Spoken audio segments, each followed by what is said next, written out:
کیا دنیا میں کوئی ایسا شوہر بھی ہوگا جو اپنی بیوی کو آرام دہ زندگی دینے کے لیے خود لوگوں کے گھر جا کر کام کرے، گھر کی صفائی کرے، کھانا بنائے اور کپڑے دھوئے؟ نہیں نا۔ پر میرا شوہر ایسا ہی تھا، مجھ سے بے انتہا محبت کرنے والا اور میرے ایک اشارے پر اپنی جان تک قربان کرنے والا۔ کہا جاتا ہے کہ نفرتیں وہیں جنم لیتی ہیں جہاں محبت حد سے زیادہ ہو، لیکن میں اس بات پر یقین نہیں رکھتی تھی۔ پر جب ایسا میرے ساتھ ہوا تو مجھے یقین آیا کہ لوگ سچ کہتے ہیں۔ محبت کتنی ہی کیوں نہ ہو، بیوی اپنے شوہر کے لیے جان کیوں نہ قربان کر دے، لیکن شوہر کے دل میں نئی عورت کے لیے ہمیشہ جگہ رہتی ہے۔ یہ کہانی تب شروع ہوئی جب فہیم میرے پاس نوکری کے لیے آیا تھا۔ وہ پڑھا لکھا لڑکا تھا لیکن نوکری نہیں مل رہی تھی۔ گھر کے حالات اس قدر خراب ہو چکے تھے کہ وہ ہوٹل پر برتن تک دھونے کو راضی تھا۔ میں ٹھہری امیر ماں باپ کی بگڑی ہوئی بیٹی۔ میں نے اسے انٹرویو میں پہلے ہی دن ریجیکٹ کر دیا، پر اس نے میری منتیں کی کہ میم پلیز خدا کا واسطہ ہے مجھے جاب دے دیں، مجھے اس کی بہت شدید ضرورت ہے۔ میں اپنی فیکٹری میں پڑھے لکھے نوجوانوں کو اونچی پوسٹ پر رکھتی تھی جبکہ باقی سب ورکرز تھے۔ میرے ابا کے دھاگے کی فیکٹری تھی جس کی دیکھ بھال اب میں کر رہی تھی۔ نہ جانے کیوں اس وقت مجھے فہیم کا منت کرنا اتنا اچھا لگا کہ میں نے اسے کہا کہ تمہیں مزدوروں والے خانے میں کام کرنا ہوگا۔ میری بات سن کر اس کے لب بھیج گئے۔ اس نے کہا ٹھیک ہے میں کر لوں گا، اور پھر میرے چہرے پر چمک سی ابھری، اور یوں میں نے اچھے خاصے پڑھے لکھے نوجوان کو ایک مزدور کے طور پر رکھ لیا، صرف اسی وجہ سے کہ اس کے پاس تجربہ نہیں تھا۔ جانے میری کس ثنا کو تسکین ملی تھی جو میں نے ایسا کیا تھا۔ شاید دولت نے مجھے اندھا کر دیا تھا۔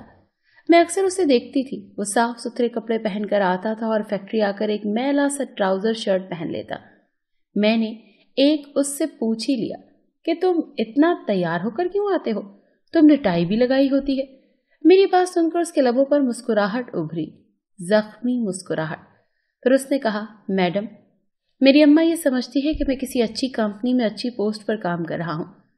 وہ یہ نہیں جانتی کہ ان کا بیٹا ایک فیکٹری میں مزدوری کرتا ہے، اور میں چاہتا ہوں کہ ان کا بھرم قائم رہے۔ آخر کو انہوں نے مجھے پڑھانے میں دن رات محنت کی ہے، لوگوں کے گھروں میں کام کیا ہے۔ اس کی بات سن کر میرے دل پر ایک گھونسا سا پڑا تھا۔ وہ تو چلا گیا اور مجھے ساری رات نیند نہیں آئی۔ بار بار اس کا چہرہ اور اس کا حلیہ میری آنکھوں کے سامنے گھومتا رہا، اور پھر اگلے دن جا کر میں نے اسے اپنے آفس طلب کیا اور کہا کہ آج میں تمہیں سپروائزر بنا رہی ہوں، تمہیں پرفارمنس اچھی دکھانی ہوگی تو جلد ہی تم اعلیٰ پوسٹ پر پہنچ جاؤ گے۔ اس کے چہرے کی خوشی دیدنی تھی۔ کتنی ہی دیر اسے یقین نہ آیا کہ وہ مجھے حیرت سے دیکھتا رہا، اور پھر میرا شکریہ ادا کرتا چلا گیا۔ جانے کیوں اسے خوش دیکھ کر مجھے عجیب سی خوشی ہوئی تھی۔ اب اسے فیکٹری آ کر کپڑے نہیں بدلنے پڑتے تھے، اب وہ اپنا کام پہلے سے زیادہ محنت سے کر رہا تھا۔ وہ مجھے دیکھ کر سلام کرتا اور عزت سے پیش آتا۔ وہ دیکھنے میں ایک وجیح لڑکا تھا۔ اس کے کام کی لگن اور محنت نے مجھے بہت متاثر کیا تھا۔ 6 مہینے ایسے ہی گزر گئے۔ اب میں اس کی پروموشن کا سوچ رہی تھی، لیکن اس سے پہلے کہ میں اسے آزمانا چاہتی تھی، میں نے اپنی ایک دوست کی مدد لی اور اسے کہا کہ فہیم کو فون کرے۔ اس نے کہا اور پھر وہی سب دہرایا جو میں نے اسے کہا تھا۔ میری دوست نے اسے اپنی کمپنی میں آنے کا کہا تھا اور اچھی جاب آفر کی تھی، لیکن فہیم نے انکار کر دیا تھا۔ وہ میری فیکٹری میں ہی خوش تھا۔ فہیم کی اس بات نے میرا دل جیت لیا تھا۔ وہ اب مجھے اچھا لگنے لگا تھا۔ اس کی وفاداری میرے دل کو بھا سی گئی تھی۔ پتہ نہیں کب مجھے اس سے محبت ہو گئی۔ میں سوچتی تھی جو لڑکا اپنی فیکٹری کے ساتھ اتنا ایماندار تھا، وہ بھلا اپنے ہمسفر کے ساتھ کتنا ایماندار ہوگا۔ بس میں نے سوچ لیا تھا کہ شادی کروں گی تو فہیم سے کروں گی اور کسی سے نہیں۔ میں نے اس کی پروموشن کر دی کیونکہ اس کا کام اچھا تھا، اور پھر ایک دن میں میری طبیعت اچانک خراب ہو گئی۔ وہ مجھے اسپتال لے کر گیا اور میرا خوب خیال رکھا۔ واپسی پر اسے میں نے اپنے دل کی بات کہہ دی۔ میری بات سن کر وہ حیران رہ گیا اور پھر اس نے نظریں چرا لیں۔ اس نے مجھ سے شادی سے انکار کر دیا اور میرا دل جیسے ٹوٹ کر کرچی کرچی ہو گیا۔ اگلے کئی دن میں فیکٹری نہ جا سکی کیونکہ مجھے تیز بخار تھا۔ وہ میری عیادت کے لیے گھر آیا تو میں نے اس سے شکوہ کیا کہ فہیم، کس چیز کی کمی ہے مجھ میں جو تم نے میری محبت کو ٹھکرا دیا؟ میں رو پڑی تھی۔ وہ مجھے روتا دیکھ کر بوکھلا گیا اور پھر میرے پاس آیا اور میرے ہاتھ تھام لیا اور کہا کہ آپ میں کوئی کمی نہیں ہے، کمی مجھ میں ہے۔ میں اس قابل نہیں ہوں کہ آپ کو اپنی زندگی میں شامل کر سکوں. میں آپ کو کچھ نہیں دے سکتا. اس کی آنکھوں میں نمی ابھری تھی. میں جانتی تھی وہ مجھ سے محبت کرتا تھا، پر انکار کرنے کی وجہ مجھے آج پتہ چلی تھی. مجھے تمہارے سوا اور کچھ نہیں چاہیے فہیم. مجھے کسی چیز کی کمی نہیں ہے، بس تم جیسے وفادار ہم سفر کی کمی ہے. پلیز مجھے اپنا بنا لو، میری محبت قبول کر لو، مجھے مت دھتکارو. میں پھوٹ پھوٹ کر رو رہی تھی تو وہ میرے آنسو برداشت نہ کر پایا. بالآخر اسے ہتھیار ڈالنے پڑے. اس نے مجھے ہاں کر دی. اب ہماری شادی کی تیاریاں چل رہی تھیں. میں فہیم کو پا کر بہت خوش تھی. اس جیسا ایماندار اور خوددار انسان مشکل سے ہی کسی کو ملتا ہے. میں اپنے آپ کو بہت خوش قسمت تصور کر رہی تھی. اور پھر جس دن ہماری مہندی تھی اس دن فیکٹری میں آگ لگ گئی.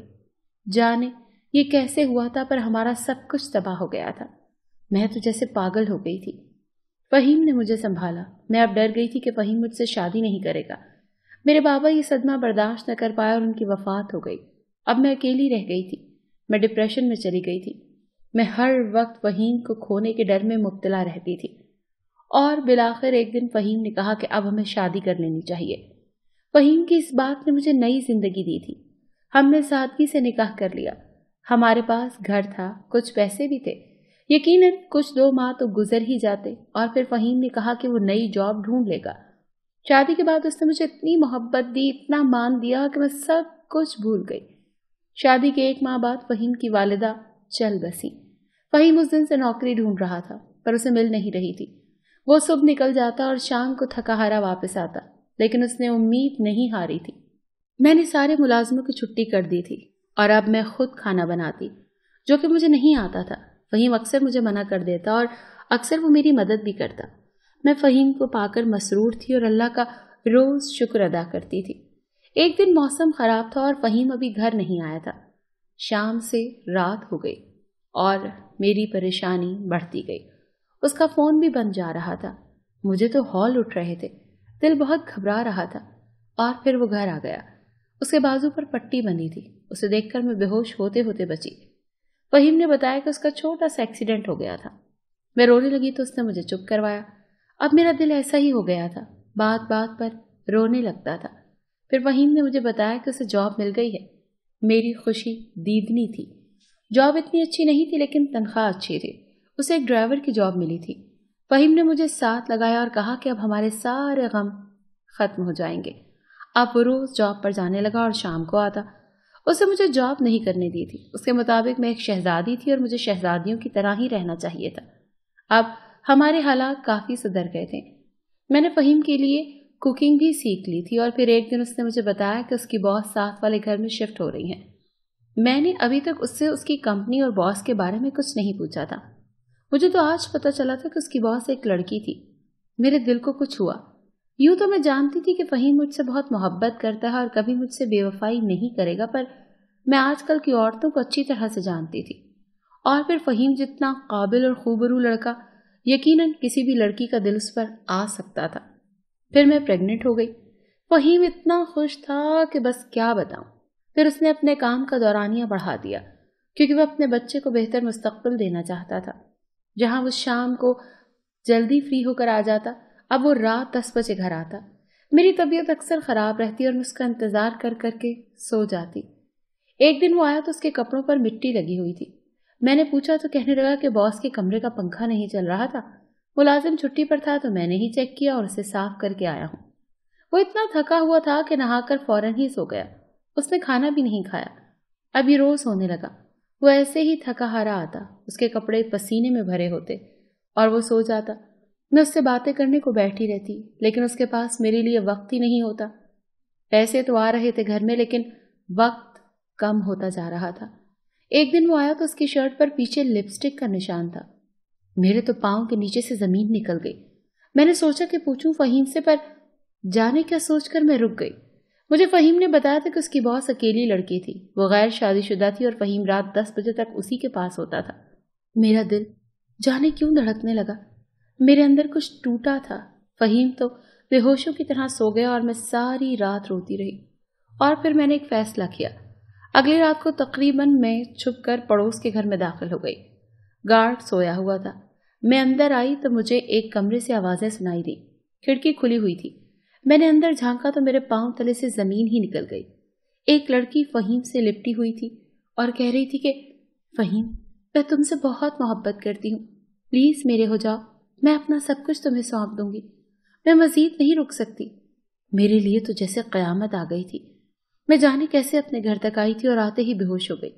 میں نے تو کبھی خواب میں بھی نہیں سوچا تھا کہ فہیم مجھ سے بے وفائی کرے گا۔ جب مجھے ہوش آیا تو فہیم میرے پاس ہی بیٹھا تھا۔ اس نے میرا ہاتھ تھاما اور پوچھا کہ کیسی طبیعت ہے؟ تو میں نے اس کا ہاتھ جھٹک دیا اور کہا کہ چلے جاؤ یہاں سے۔ وہ حیرانی سے مجھے دیکھنے لگا۔ اس کی آنکھوں میں بے یقینی تھی۔ میں غصے سے چلائی کہ جاؤ، دوسری عورتوں کے پاس جاؤ اور مجھے طلاق دے دو۔ مجھے تم جیسے بد کردار مرد کے ساتھ نہیں رہنا جو اپنی بیوی کے ہوتے ہوئے غیر عورتوں کی باہوں میں پناہ لے۔ فہیم کے چہرے کے رنگ اڑ گئے۔ پھر اس نے ہونٹ بھینچ کر اپنا غصہ ضبط کیا اور کمرے سے چلا گیا۔ میں روتی رہی، شدید روئی اور کمرے کی چیزیں اٹھا اٹھا کر پھینکنے لگی۔ مجھے جو ڈر تھا وہ پورا ہو چکا تھا۔ فہیم اب میرا نہیں رہا تھا۔ جانے کب روتے روتے میری آنکھ لگ گئی۔ صبح ہوئی تو مجھے اپنے ایک وفادار ملازم کا فون آیا۔ اس نے کہا کہ ٹی وی لگاؤ اور دیکھو وہاں کیا ہو رہا ہے، اور جب میں نے دیکھا تو میں ساکت رہ گئی۔ اب میں فہیم کو ڈھونڈ رہی تھی لیکن وہ مجھے کہیں نہیں ملا۔ میرا سارا دن روتے اور انتظار کرتے گزرا۔ وہ رات کو واپس آیا، ٹوٹا اور بکھرا ہوا سا۔ اسے دیکھتے ہی میں اس کے سینے سے جا لگی۔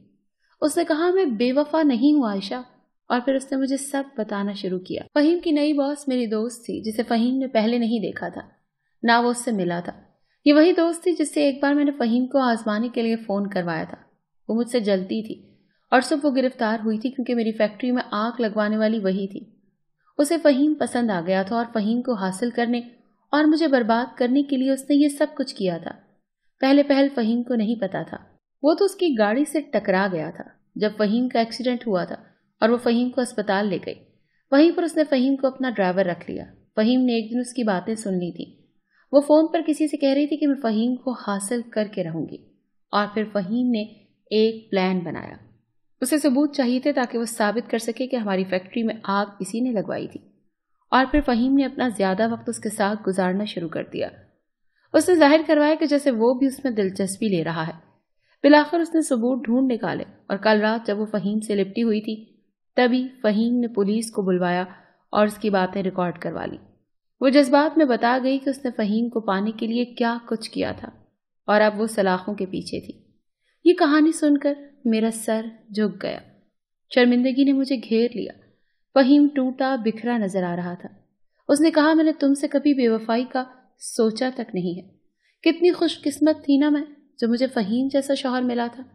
میں نے بے ساختہ اللہ کا شکر ادا کیا تھا۔ ہمیں انصاف بھی مل گیا تھا، اور فہیم وہ تو تھا ہی میرا۔ میں جانتی ہوں فہیم، اور میں آپ سے بہت محبت کرتی ہوں، میں نے کہتے ہوئے اس کے سینے میں سر چھپا لیا۔ وہ بھی ہولے سے مسکرا دیا۔